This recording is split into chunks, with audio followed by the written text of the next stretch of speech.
Sleeping Beauty. Read the story along with me and find out what happens. You'll know when it's time to turn the page when you hear this sound.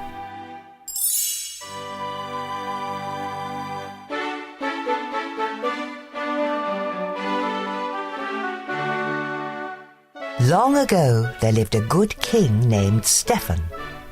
For many years, King Stephen and his queen wished and wished for a child. At last, their wish came true.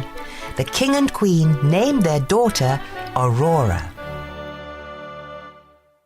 A great feast was planned to celebrate the birth of the new princess.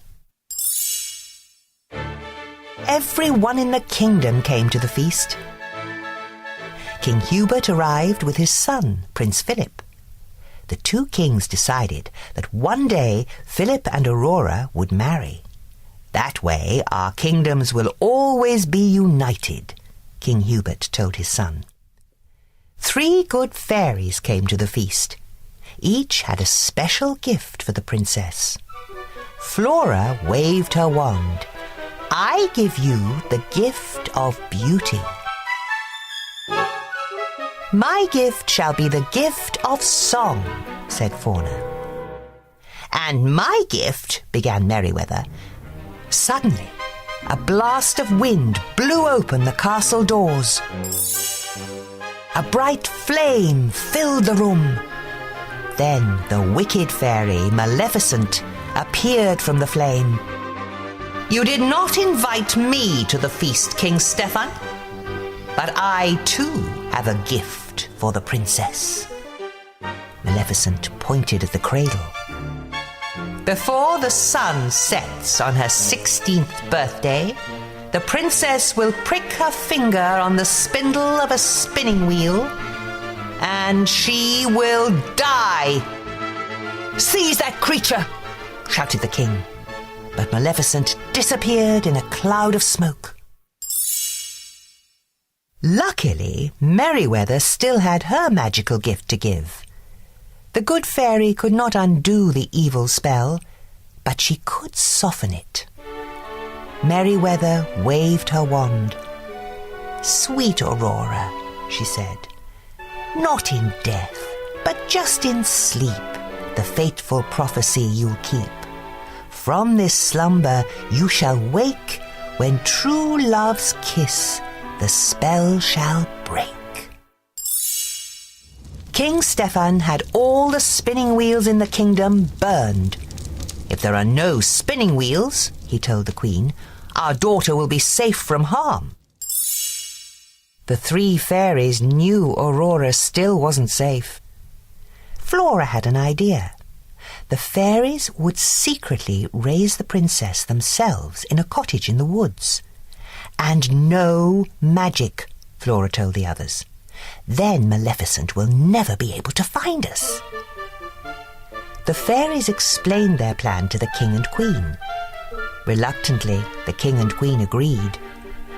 That night, 3 peasant women left the castle with a small bundle.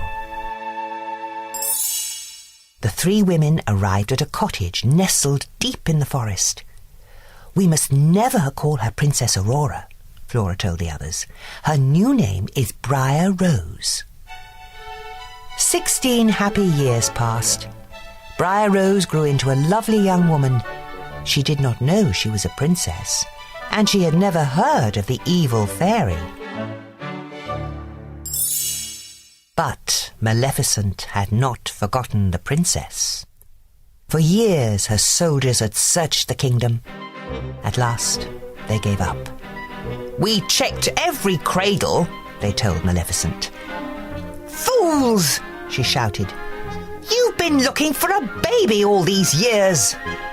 Maleficent turned to her pet raven. You are my last hope. Search for a maid of 16 with hair of gold. Go and do not fail me. The raven flew off into the night. The next day was Briar Rose's 16th birthday. The fairies wanted to surprise her with a party, so they sent her out of the cottage. We need berries, Fauna said. Lots of berries, added Flora. Don't hurry back, called Merryweather. The fairies set to work. Flora made a dress, Fauna baked a cake. This dress looks awful, declared Merryweather. The fairies needed a little magic. Meanwhile, Briar Rose was singing to the forest animals. She told them all about a prince she had met in her dreams. Nearby, Prince Philip was riding his horse. When he heard Briar Rose singing, the prince couldn't resist joining in. For a little while they sang and danced together. What is your name? Prince Philip asked. Why, it's...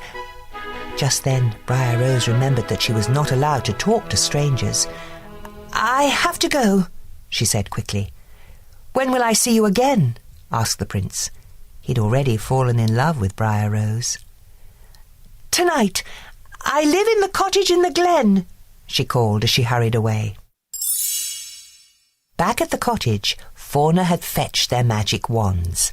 She waved her wand. Now the cake was perfect. Flora changed the dress she had made into a beautiful pink gown. It should be blue, said Merryweather. She made the dress blue. Pink, shouted Flora. The fairies kept changing the dress from pink to blue, and blue to pink. Pink and blue magic dust flew everywhere. Maleficent's raven saw the magic dust flying out of the chimney. He had found the princess. Back he went to tell Maleficent. Just then, Briar Rose returned to the cottage. Surprise! The fairies shouted. Oh, this is the happiest day of my life, cried Briar Rose. I met the most wonderful young man. He's coming here tonight. The fairies could see she was in love. But that's terrible, said Fauna. Why? Asked Briar Rose. The fairies told Briar Rose that she was really Princess Aurora. She had to return to the castle that very night, and she had to marry a prince. Aurora was very unhappy. She would never see the young man she had met in the forest again. Yet everyone in the castle was happy. King Stephen couldn't wait to see his daughter, and King Hubert couldn't wait for her to marry Prince Philip. When they arrived at the castle, the fairies left to fetch the king and queen. No sooner had they gone than a magic ball of light appeared. Aurora followed it up the stairs to a small room. Maleficent was waiting for her with a spinning wheel.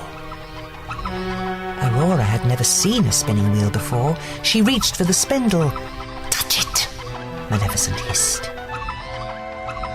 Aurora touched the spindle and fell into a deep sleep. The three fairies had been searching for Aurora. They found her lying on the floor, fast asleep. The fairies placed the princess on a bed. She will sleep until she is kissed by her true love, sighed Flora. Perhaps he is the young man she met in the forest. He was coming to the cottage tonight, remembered Merryweather. Let's meet him there, said Flora. But first, let's put everyone in the castle to sleep. That way, no one will know what has happened. The fairies cast a spell over the entire castle. Soon, everyone was fast asleep. Prince Philip had already arrived at the cottage. He had decided to marry the girl he had met in the forest instead of Princess Aurora. Maleficent's soldiers were waiting for him. They tied up the prince and brought him to the Forbidden Mountains. Maleficent told Prince Philip that the girl in the forest was really Princess Aurora. She was sure he would never escape to wake his sleeping beauty. But the three fairies realized what had happened. They sneaked into the dungeon and freed the prince. Take this magic sword and shield to protect you, said Merryweather. The prince set off to rescue the princess. Maleficent tried to stop him. She raised an enormous hedge of thorns around King Stephen's castle. But Prince Philip hacked his way through the thorns. The evil fairy was furious. She transformed herself into a fire-breathing dragon and tried to destroy the prince. Luckily, the magic shield protected him. Finally, the prince saw his chance. He threw the sword at the dragon's heart. That was the end of the dragon. And the evil fairy, too. The prince entered the palace yard. Everyone was sleeping. He raced up the stairs to the tower. He found Princess Aurora asleep on the bed. As soon as he kissed her, Aurora's eyes opened. The spell had been broken. Everyone else in the castle woke up too. The king and queen were very happy to see their daughter, and King Hubert was very happy to learn that the prince and princess were in love. The three fairies watched as the young couple danced across the floor. "I just love happy endings," sighed Fauna. Flora and Merryweather couldn't have agreed more.